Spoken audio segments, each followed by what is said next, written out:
Assalamualaikum warahmatullahi wabarakatuh.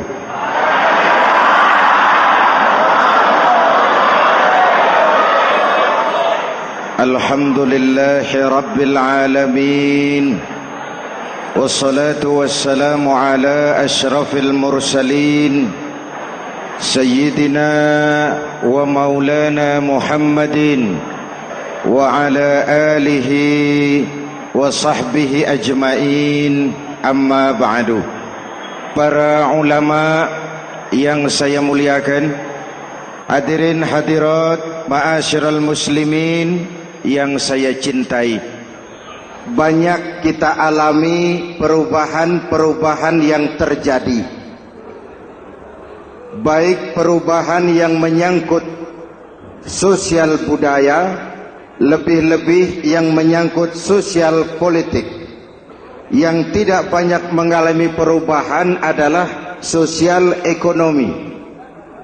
Bahkan angka kemiskinan kita naik menjadi 3/5 dari total penduduk kita hidup di bawah garis kemiskinan, dan 20% diantaranya miskin mutlak. Perubahan-perubahan yang terjadi menyadarkan kita kepada kebenaran Al-Quran ketika Allah menyatakan wa tilkal ayyamu nudawiluha bainan nas. Hari itu kami putar di antara manusia. Ada saat datang, ada waktu pergi. Ada hari lahir, ada saat kembali, ada waktu dilantik, ada saat menyerahkan jabatan. Hari kami putar di antara manusia dan hidup cuma sekadar menunggu giliran. Soalnya kemudian di tengah perubahan-perubahan yang terjadi begitu cepat, what must we do now?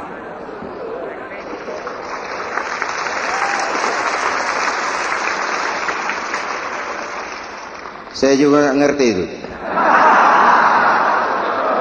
Yang penting kan penampilan.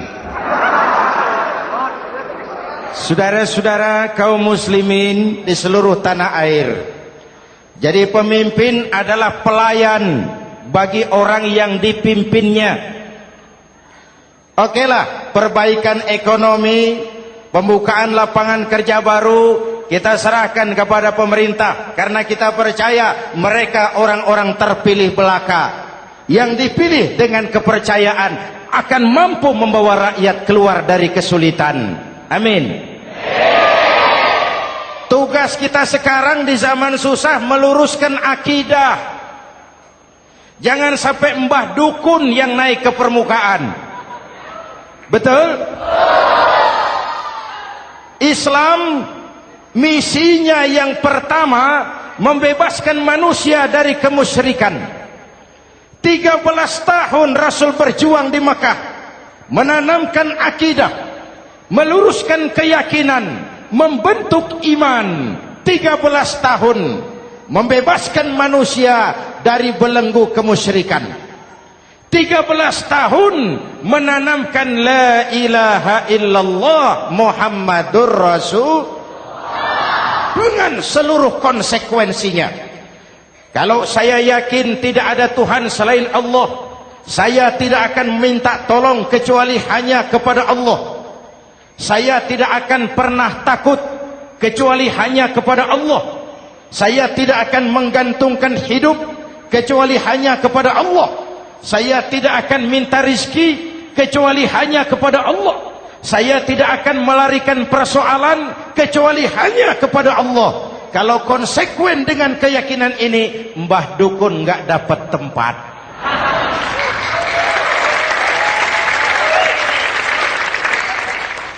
Akur? Ayo lihat secara sederhana. Saya sandaran di tiang, tiangnya ambruk, sayanya jatuh. Saya sandaran di tembok, temboknya runtuh, saya juga runtuh. Saya sandaran kepada orang kaya, dia jatuh miskin, saya bangkrut. Saya sandaran kepada jenderal, dia pensiun, saya selesai. Tapi kalau saya sandaran hanya kepada Allah, Allah tidak akan pernah miskin, Allah tidak akan pernah lumpuh, Allah tidak akan pernah terpuruk, dan Allah tidak akan pernah berkurang kekuasaannya.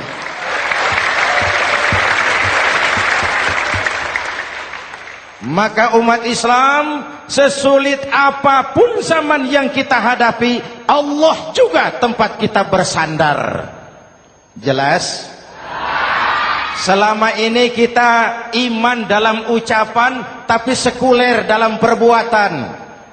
Di masjid ada Allah, di kantor Allah tidak ada, maka korupsi merajalela.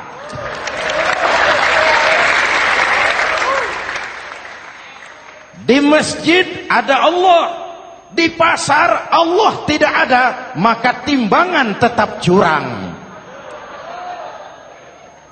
Kita iman dalam ucapan, tapi sekuler dalam perbuatan. Oleh karena itu, sesulit apapun zaman yang kita hadapi, iman jugalah pegangan kita. Allah juga tempat kita bersandar. Boleh zaman berubah, akidah jangan sampai goyah. Karena iman kita hidup, untuk iman kita berjuang, dan dalam iman kita ingin kembali menghadap Allah Subhanahu. Selama ini manusia Indonesia kita lebih banyak diisi otaknya, hati sering kosong, agama dangkal, akidah rapuh, moral rendah. Memang kemudian muncul banyak orang-orang pintar, cuma sayang tidak benar. Indonesia kita bangkrut, Indonesia kita terpuruk, Indonesia kita sakit parah kalau diurus orang yang cuma pintar tapi tidak benar. Kita perlu orang-orang pintar, tapi kita lebih perlu orang benar. Jelas? Kalau cuma pintar tapi tidak benar, itu yang sering saya sampaikan, nanti disuruh ngurus beras malah nimbun beras.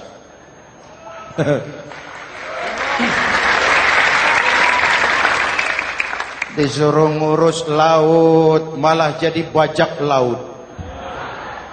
Disuruh ngurus hutan rame-rame jadi orang hutan. Jutaan hektar hutan Indonesia kita ini merupakan kekayaan sumber daya alam kita yang harus digunakan bagi sebesar-besar kemaslahatan rakyat. Yang disuruh ngurus hukum malah bikin hukum seperti pisau, tajam ke bawah, tumpul ke atas. Jangan heran lalu di masyarakat muncul street justice, pengadilan jalanan, sebagai refleksi dari ketidakpuasan melihat sikap hukum yang sangat berpihak. Kalau yang kecil salah, hukum cepat-cepat ditegakkan.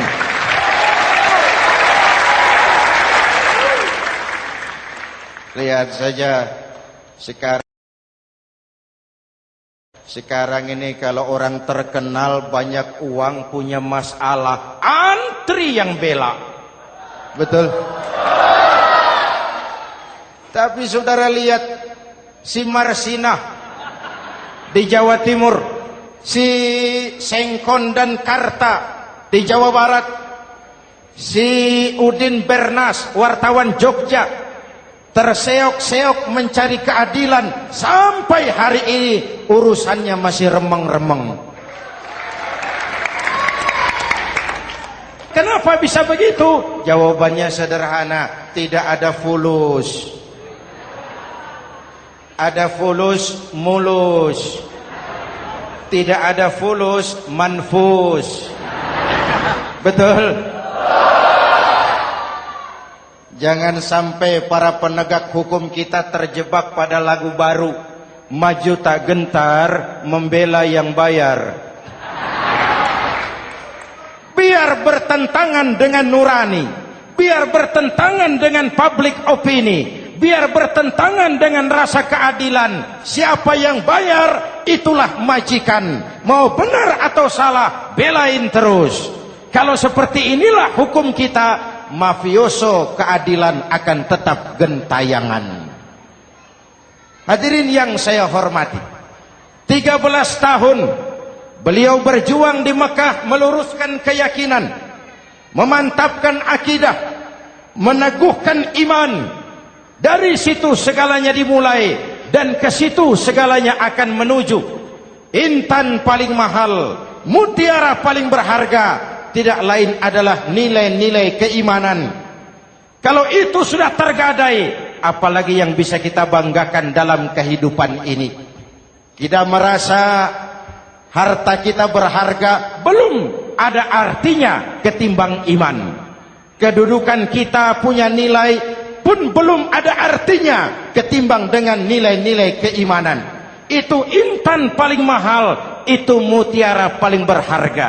Harta baru ada manfaatnya kalau dilandasi dengan iman. Jabatan dan kedudukan baru terasa gunanya kalau dilandasi dengan keimanan. Kalau jabatan lepas dari iman, yang akan lahir Fir'aun baru. Jelas? Kalau harta terlepas dari iman, yang akan muncul adalah konglomerat korun. Kalau ilmu pengetahuan terlepas dari nilai dasar keimanan, maka yang akan muncul adalah ilmuwan pelacur yang menyalahkan yang benar, membenarkan yang salah untuk kepentingan pribadi. Dan kondisi seperti itu tidak akan membuat kita makin sehat.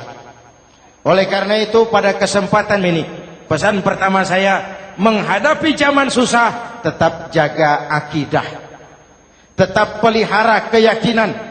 Kesulitan bukan untuk ditakuti, untuk diatasi. Hidup adalah kerja keras, bukan keajaiban. Perubahan tidak akan datang hanya dengan simsalabim abragadabra. Perubahan tidak akan muncul hanya dengan berandai-andai. Perubahan tidak akan turun dari langit seperti turunnya embun di waktu malam. Perubahan adalah kerja keras, sehingga Al-Quran membimbing kita, innallaha la yughayyiru ma biqaumin hatta yughayyiru ma bi anfusihim. Allah tidak akan mengubah keadaan suatu bangsa kalau mereka tidak mau mengubah apa yang ada di dalam diri mereka. Yang ada di dalam diri itu rule of thinking, state of mind, cara kita berpikir, cara kita memandang kehidupan, cara kita mengatasi persoalan. Hadirin yang saya hormati, inilah iman. Berangkat dari ini kita menyadari, ini ujian buat kita rakyat. Dan kita rakyat Indonesia ini kalau sama susah sih sudah kenyang. Ya Pak? Ya Pak? Kita ini sebagai bangsa mengalami apa yang disebut oleh Bung Karno up and down, naik turun, timbul tenggelam, pasang surut. 350 tahun dijajah oleh Belanda, kita susah. Berangkat Belanda masuk Jepang, susah lagi. Pergi Jepang, datang nikah, susah lagi. Lalu kita merdeka, dirongrong oleh berbagai pemberontakan, susah lagi. Makan bulgur, antri minyak. Lalu PKI berontak, susah lagi. Muncul orde baru, lama-lama susah lagi. Orde baru selesai, naik reformasi, mulai repot nasi, susah lagi.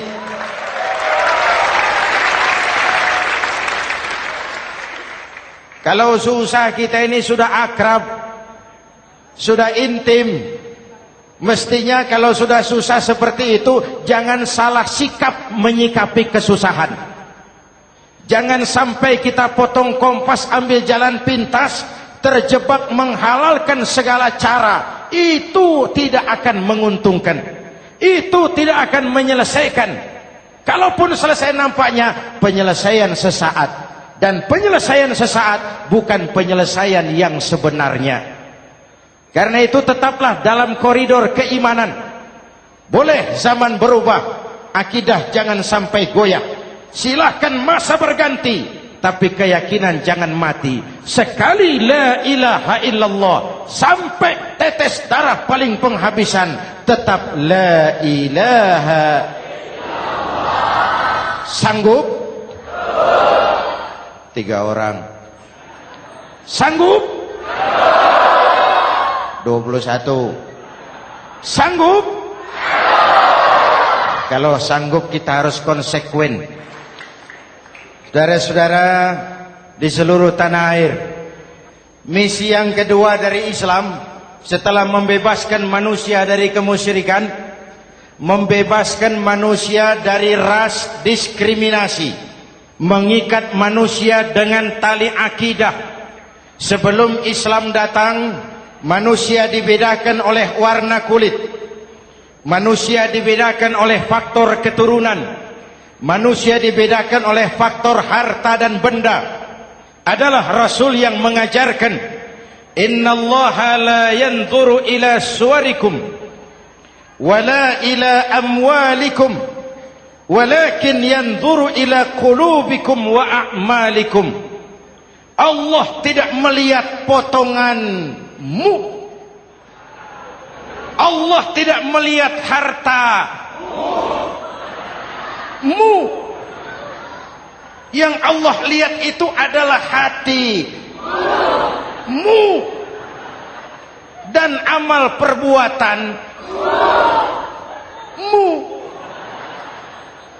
Jauh sebelum Amerika teriak-teriak membanggakan apa yang mereka sebut sebagai Declaration of Independence, Nabi sudah mengajarkan kepada kita semua, annas kulluhum li Adam wa Adam min turab, la fadla li arabiyyin ala ujamiyyin illa bittaqwa.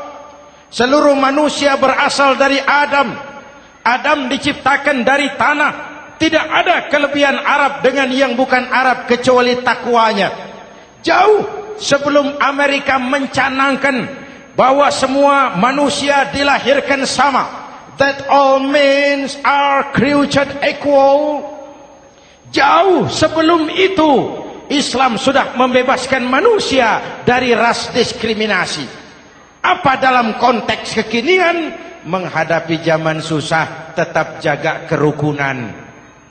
Ya Pak, ya Bu, oi Bu. Menghadapi zaman susah tetap jaga kerukunan, baik antar umat seagama, antar umat beragama, maupun antar umat beragama dengan pemerintah. Menjaga kerukunan. Jangan saling sikat sikut di antara kita. Sebab kalau sudah rukun, saya ajak berhitung. 1 ditambah 1 sama dengan, itu matematika namanya. Hasilnya pasti. Tapi angka sosial hasilnya aneh. Saya ubah jadi angka sosial. Ayo kita berhitung lagi. 1 orang takut ditambah 1 orang takut sama dengan 2 orang setengah berani. Kenapa setengah berani? Karena sudah berdua. Tadi kan takut sendiri. Kalau sama-sama takut berkumpul jadi setengah berani. Kalau ditambah 1 orang takut lagi, 1 orang takut ditambah 1 orang takut ditambah 1 orang takut sama dengan 3 orang berani. Kenapa jadi berani? Karena sudah bertiga. Kita yang lemah, kita yang marginal, kita yang dikucilkan, bahkan kita yang dilecehkan, kalau mau rukun kita akan kuat dan tidak bakal dipermainkan orang.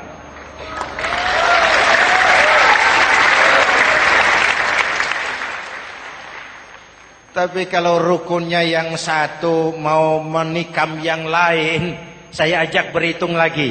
Yuk berhitung yuk. 1 ekor ayam ditambah 1 ekor musang sama dengan 1 ekor musang. Kemana ayamnya? Dimakan musang. Betul nggak nih hitungan? Ayo kita hitung lagi. 1 ekor ayam ditambah 1 ekor musang sama dengan 1 ekor musang. Kemana ayamnya? Dimakan musang. Jadi kalau kita suka kumpul dengan orang yang mau makan kita, selesailah kita.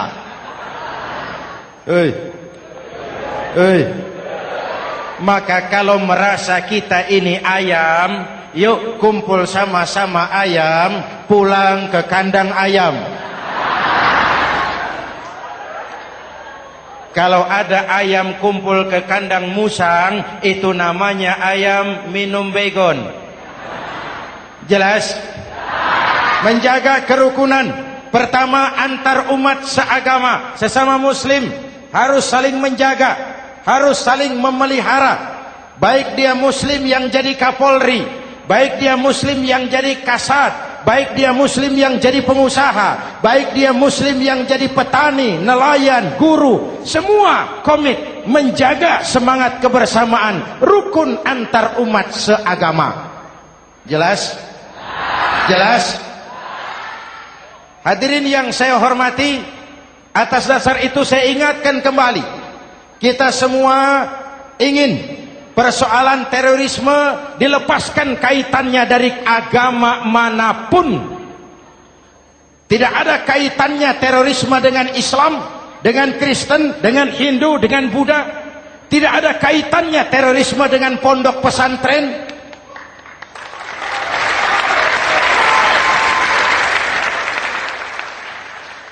Jangan sampai pesantren jadi kambing hitam. Karena sejak zaman penjajahan, pesantren sudah terbukti memberikan kontribusi bagi perjuangan memerdekakan rakyat Indonesia. Rukun antar umat seagama. Yang kedua, rukun antar umat beragama. Islam ini rahmatan lil. Jangankan manusia walaupun berbeda agama, binatang saja dihormati. Ada hadis, fa iza zabahtum fa ahsinuz zibhata. Kalau kamu menyembelih hewan, sembelihlah dengan cara yang terbaik. Jangan menyembelih ayam dengan pisau tumpul. Itu namanya tidak berperi kebinatangan. Yang kecil lagi, saudara buka babul istinja. Makruh buang air kecil di tanah yang berlubang. Sebab apa? Pertama, menjaga kesehatan. Siapa tahu di lubang yang saudara buang air kecil itu ada gas beracun. Kalau tidak, melindungi binatang yang ada di dalam lubang. Siapa tahu di lubang yang saudara buang air kecil itu ada semut sedang rapat membahas terorisme. Apa dosanya lalu mati dikencingi? Ini namanya rahmatan lis semut. Binatang saja dilindungi. Maka perbedaan agama tidak harus menyebabkan kita bertolak belakang. Perbedaan agama bukan alasan untuk saling bermusuhan. Apalagi kita sudah menyadari tentang kemajemukan kita, tentang kebinekaan kita, tentang keragaman kita. Rukun antar umat beragama. Saling menghormati, saling menghargai, tapi tetap dalam batas lakum dinukum. Lalu rukun antar umat beragama dengan pemerintah. Hadirin yang saya hormati, yang benar kita dukung, yang salah kita perbaiki dan kita tegur menurut cara-cara yang diajarkan oleh agama kita. Dan sholat berjamaah, pendidikan bernegara yang paling bagus. Tadi kita sholat ada imam, ada makmum, betul? Makmum wajib ikut imam kalau imam benar sholatnya. Rakyat wajib ikut pemimpin kalau pemimpin benar mimpinnya. Masyarakat Islam ini loyal. Masyarakat Islam ini bukan pemberontak. Masyarakat Islam ini taat dan setia. Kapan? Kalau imamnya benar. Imam takbir, makmum. Imam ruku, makmum. Imam i'tidal, makmum. I'tidal. Imam sujud, makmum. Tapi kalau imam keliru, mestinya imam ruku malah sujud. Salah imam ini. Tegur. Siapa yang wajib negur? Makmum yang sop terdepan. Anggota DPR.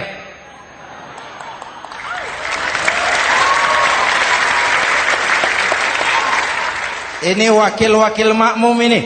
Sop di depan ini. Kalau imam keliru mereka paling tahu. Ngomong. Tegur. Bagaimana negurnya? Ada aturan main. Mestinya ruku, imam sujud. Salah ini imam. Subhanallah. Kan begitu negurnya. Betul? Tidak boleh juga imam keliru, makmum emosi. Main pegang. Weh, makmum salah. Hoi, hoi. Kacau sholat. Betul? Anggota dewan ini, soft di depan. Itu kalau imam keliru. Satu saat imam buang angin. Namanya manusia bisa buang angin toh. Apa makmum lalu berkata, demi kesetiaan saya kepada imam, imam buang angin, saya lebih keras lagi. Itu namanya fanatisme buta, loyalitas yang goblok. Imam buang angin, minggir. Iyyaka na'budu wa iyyaka nasta'in. Sampai situ imam buang angin, minggir imam. Lalu sof yang di depan maju. Tidak usah bikin solat baru, teruskan pekerjaan imam. Ihdinas siratal mustaqim. Teruskan. Kenapa? Kalau bikin solat baru lagi, nanti buang angin lagi. Bikin lagi solat. Kapan selesainya solat? Kapan selesainya membangun negara ini? Yang penting imam tahu diri, buang angin, minggir.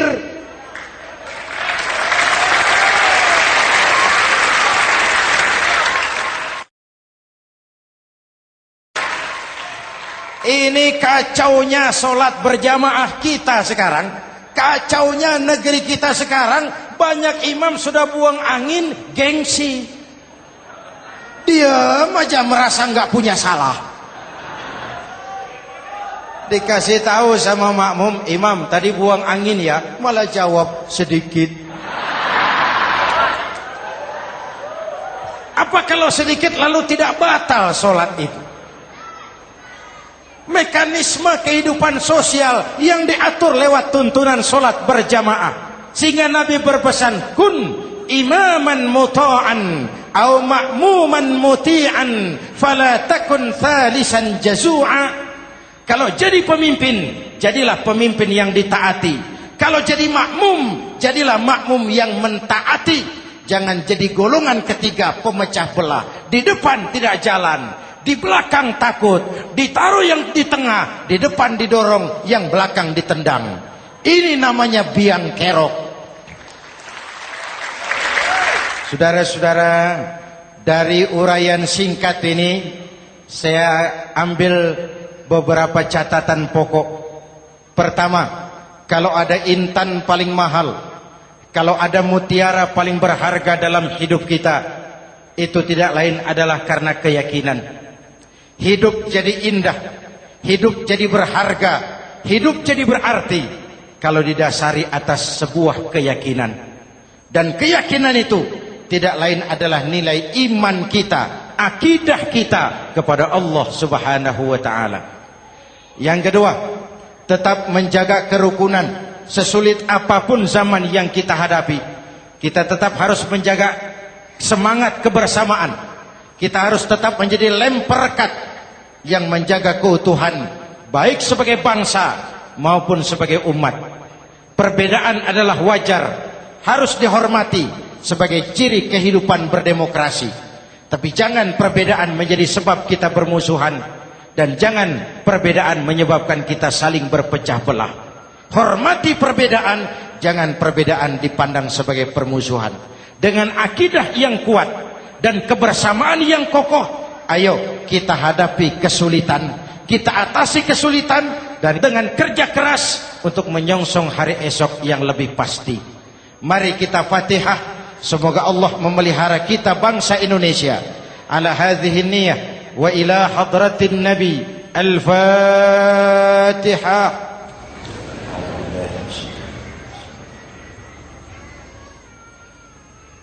Iyyaka na'budu wa iyyaka nasta'in. Ihdinas siratal mustaqim. Siratal ladzina an'amta 'alaihim. Bismillahirrahmanirrahim. Amin. Alhamdulillahi rabbil alamin.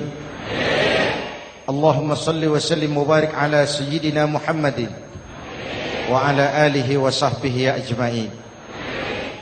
Allahumma rabbana taqabbal minna salatana wa siyamana wa qiyamana wa takhassu'ana wa ta'abbudana wa tammim taksirana ya arhamar rahimin. Allahumma aslih man fi salahihi salahul muslimin. Allahumma ahlik man fi halakihi salahul muslimin. Allahumma rabbana la tu'akhizna in nasina aw akhtana. Rabbana wa la tahmil alaina isran kama hamaltahu ala alladhina min qablina. Rabbana wa la tuhammilna ma la taqata lana bih wa'fu 'anna waghfir lana warhamna anta maulana fansurna 'alal qaumil kafirin. Allahumma ij'alna minas su'ada'il maqbulin wa la taj'alna minal ashqiya'il mardudin. Afdalu ma qultuhu ana wan nabiyyuna min qabli. La ilaha illallah.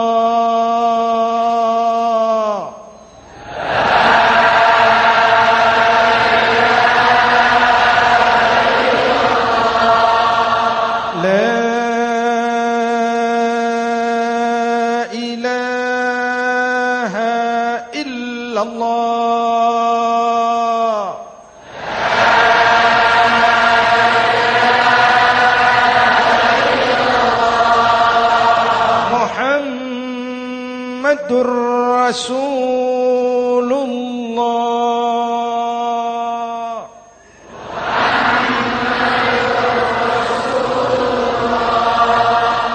sallallahu alaihi wa alihi wa sallam. Kalimatu haqqin 'alaiha nahya wa 'alaiha namut wa 'alaiha wa biha nub'atsu insyaallah minal aminin minal aminin minal aminin rahmatika ya arhamar rahimin.